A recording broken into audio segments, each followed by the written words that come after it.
Goa Organics వారి skin care, hair care, wellness products కోసం AP, తెలంగాణలో డిస్ట్రిబ్యూటర్లు కావాలను వివరాలకు స్క్రీన్ పైన ఉన్న నెంబర్కి కాల్ చేయండి. Welcome to Suman TV. మన ప్రస్తుతం మహబాద్ జిల్లాలోని జర్నలిస్ట్ కాలనీలో ఉన్నాం. నిన్న ఇక్కడ ఒక దారుణం చోటు చేసుకుంది.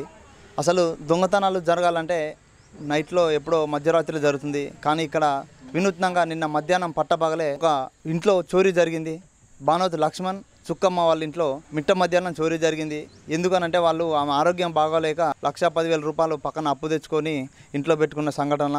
వాళ్ళు పనికెళ్ళి వచ్చేలోపు, సాయంత్రం తిరిగి వచ్చేలోపు వాళ్ళ ఇంటికి తాళం పలకొట్టి దొంగతనం జరిగింది. వాళ్ళు పాపం హాస్పిటల్ పోతానికి బాగా ఇబ్బంది పడుతున్నారు. అసలు ఎందుకు ఏం జరిగింది అనేది వాళ్ళు ఉన్నారు ఇక్కడ. చుక్కమ్మ, వారి బిడ్డ విజయ, బానోత్ లక్ష్మణ్ గారు ఉన్నారు. అసలు ఏం జరిగింది అనేది వారి మాటల్లో అడిగి తెలుసుకునే ప్రయత్నం చేద్దాం రండి. నా పేరు విజయ అండి. నేను టెట్ ఎగ్జామ్ కానీ మా అమ్మ వాళ్ళ దగ్గరకు వచ్చాను ప్రిపేర్ అవుదామని. ఇంతలోనే అమ్మకు ఆరోగ్యం బాగలేకపోతే అప్పు తీసుకొచ్చాము డబ్బులు. అమ్మకి యశోద హాస్పిటల్ తీసుకెళ్ళాలని. ఈ తరుణంలో మా మావయ్య గారికి సర్జరీ అయింది కాళ్ళకి. అయితే అక్కడికి వెళ్ళినాము. నిన్న 9 o'clockకి వెళ్ళినాము. నిన్న మార్నింగ్. ఈవినింగ్ 7 o'clock వచ్చేసరికి ఇది తలుపు పగలగొట్టి ఉంది. రైస్ డబ్బాలో 1,10,000, గోల్డ్ ఏమో 2 తులాల పైనే ఉంది. ఇక పగలగొట్టి అంత చిందరవందరగా చేసి వెళ్ళిపోయారు మా నాన్న. మా అమ్మ 5 సంవత్సరాల నుంచి ఇక్కడ మహబూబాబాద్లో మహిమా నర్సరీలో పనిచేస్తున్నారు. వాచ్మెన్గా పనిచేస్తున్నారు. మా అమ్మకి ఆరోగ్యం బాగాలేదని తెచ్చుకున్న డబ్బులు అవి. రేపు వెళ్ళాలి, మా అమ్మని తీసుకెళ్ళాలంటే ఇప్పుడు డబ్బులు లేవు. మేము బతకాలంటే కూడా మా ప్రాణం, అసలు మమ్మల్ని కూడా చంపేస్తారేమో అని భయం వేస్తుంది. మాకు నిద్ర లేదు, తిండి లేదు. మా అమ్మకి ఆరోగ్యం బాగాలేదు, మా నాన్నకి ఆరోగ్యం బాగాలేదు. ఇద్దరికి 60 సంవత్సరాల పైనే ఉంటుంది. భూమి లేదు, ఆస్తి లేదు, ఇల్లు లేదు. వాళ్ళకేం చేత కాదు. ఆరోగ్యం కోసం అని తెచ్చుకున్న డబ్బులకి దొంగలు పడి పట్టపోగులే ఇంత దారుణం జరిగింది. మమ్మల్ని న్యాయం చేస్తారని కోరుకుంటున్నాం. నిన్న 7 o'clock వచ్చి మేము చూసేసరికి ఇదంతా చిందరవందరగా ఉంది. అంత పగలగొట్టి ఉంది. డబ్బులు లేవు, గోల్డ్ లేదు. అంతలోనే నేను 100కి డయల్ చేసినాను. పోలీస్ సార్ వాళ్ళు, ఎస్ఐ గారు, సిఐ సార్ గారు వెంటనే స్పందించి వచ్చారు. ఇక్కడికి వచ్చి అంత విచారణ చేశారు, చూశారు. వెంటనే స్పందించి ఈరోజు మార్నింగ్ కూడా వచ్చారు సార్ వాళ్ళు. ఇక్కడ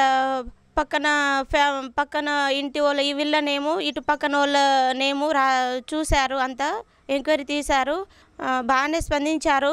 తొందరగా చూసి నిందితులను పట్టుకొని మాకు ప్రభుత్వం మమ్మల్ని న్యాయం చేయాలని కోరుకుంటున్నాము. నిన్న 9ంటికి మేము మా తమ్ముడు బాగా లేకపోతే మేము చూసటానికి పోయినాం. మళ్ళీ సాయంత్రం 7 గంటలకు వచ్చినాం. తలుపు పలగగొట్టి పెట్టాని, అంత బియ్యం పట్టాని పలగగొట్టి 1,10,000 రూపాయలు వడ్డీతోటి తెచ్చి పెట్టినాం. మాకు చేత కాదు. మేము హాస్పిటల్కి వెళ్ళాలని మొక్కుతుంటాము. నాయన మాకు సహాయం చేయని ఏడుకుంటున్నాం తండ్రి. భూమి లేదు, మాకు గతి లేదు.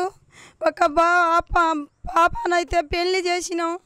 మా పాప అయితే ఇక్కడ ఎగ్జామ్ రాసటానికి అని ఎగ్జామ్ పడుతుందని ఇక్కడ వచ్చింది.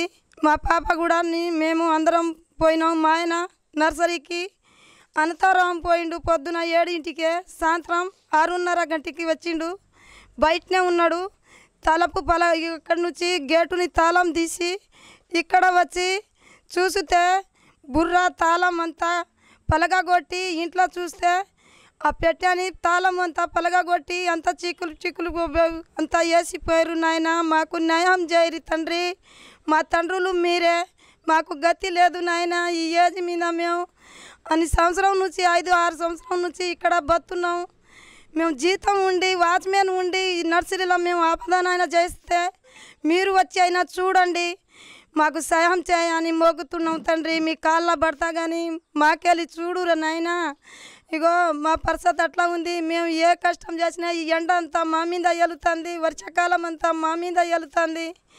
ఈ తిరిగా కష్టం చేసి మా బతకాలని మాకు ఇక్కడ ఎవరు అతిగతి లేదు. చుట్టుపక్కల మేము వాచ్మెన్ ఉండి బతకాలని ఆ డబ్బులు జీతం ఉండి కొద్ది గొప్ప మేము అటు నుంచి ఇటు నుంచి తెచ్చి రేపు మేము హైదరాబాద్ వెళ్ళాలని చూస్తుంటే మా బిడ్డ తీసుకెళ్తామని అంటే ఇగో అంతా వచ్చి దోబడి చేసుకొని తీసుకొని వెళ్ళిరు. నాయన మాకు ఒక న్యాయం చెప్పురి, మాకు ఒక న్యాయం, మాకు ఒక మా డబ్బులు మాకు సాయం చేయరని మొక్కుతున్నాం తండ్రి.